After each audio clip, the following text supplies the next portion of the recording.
So we're here to solve this easy as pie pentominoes puzzle by Grand Fikes. It's a leftover from earlier in March, I guess. We get far too many pie submissions. But hopefully, as you can see, it uses good form of the two pentomino shape letters.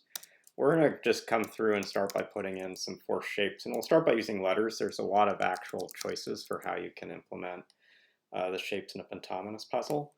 You'll see that we have some clues like these, that a butt and an eye is a 5 long straight stretch. And so those will be examples where we can pretty quickly say one eye has to go to the right.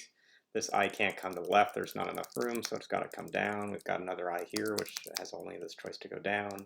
This eye here that only has a choice to go right.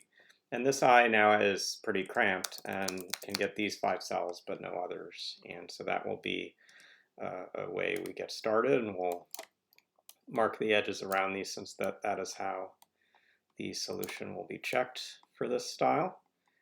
We can now start to work in probably on the left side from these P's. I'll actually come over to the line notation and say that because we know that a P and a P can't touch itself, there's a border up here, and that means that there'll be a pentomino shape coming out that's above. We don't know what it will be, but the P will start to extend and it will have to form this shape.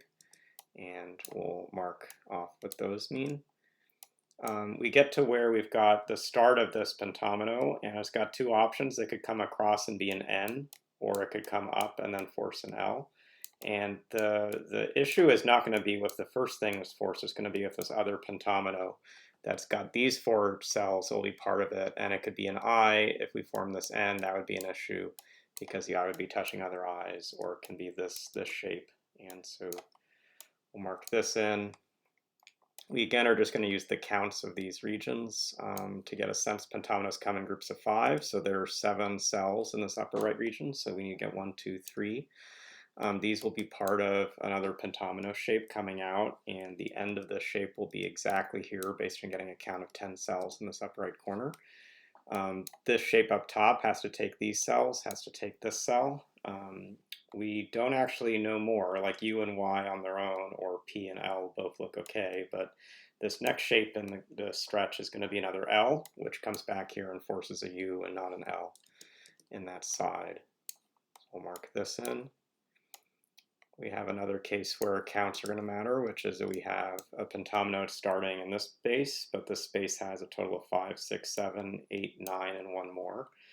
This can't close off, so this has to come up, and again we have to come up, and we can only form an L as a valid shape there, which means the pentomino right next to it can't be another L, it has to be a U. So we get this shape in the grid. Now we have a case where this P and this P are going to connect somehow, and in one of the forms where you put a P like this, you isolate a cell, so the only way this works is like so. This P down here can't come up, so it's got to go to the right, and going to the right, we're going to be forming another pentomino like so, and so the P has to be this one. And again, you can choose for yourself whether you prefer using letters or using edges. For how we're currently doing solution checking, this set of borders is the most key thing. The last are a place to go, and this is like as you break into these regions, you often get somewhat isolated cells. This cell here looks like it could be part of 2 pentominoes. Could come down and connect to the one below, but notice that forms an eye, and so the only other pentomino this connects with is to the left. Notice we sort of have a group 1, a group 2, and a group 3 starting to be formed here. And the green and blue can't connect, green and red can't connect, and there are 15 cells in the space. And so when we say that this has to be part of the top one, we get this pattern. The green can come over here and take this cell, but notice that that's going to then force an L in red, which is no good. So this must be true. Red has to take this cell. And then if it took this and blue took the other, you'd have 2 Ys. So the way this works is going to be an L with an N, and to get the confirmation of that, we'll just draw these last edges. And that's the end of the puzzle. So we actually used some letters, we used some colors, we used some lines, but talked you through a set of the basic steps for a pentominoes, this being the first puzzle of the week. It definitely had a lot of flow from the P and I clues, which are fairly constrained pentomino shapes. the eyes really split out the whole grid, and then we were able to start to use counts. Some of the places we used counts most effectively were, say, in this upper right corner where we had a way to break the group up based on counting to groups of 5. We counted to 10 cells. We got 5 more that came through this channel that fed back up. And similarly at the end of the puzzle, we had 15 in this lower right that we were counting and using. So hopefully you got a sense of how to solve with this style, a sense of the kind of PenPa tool options you can be using.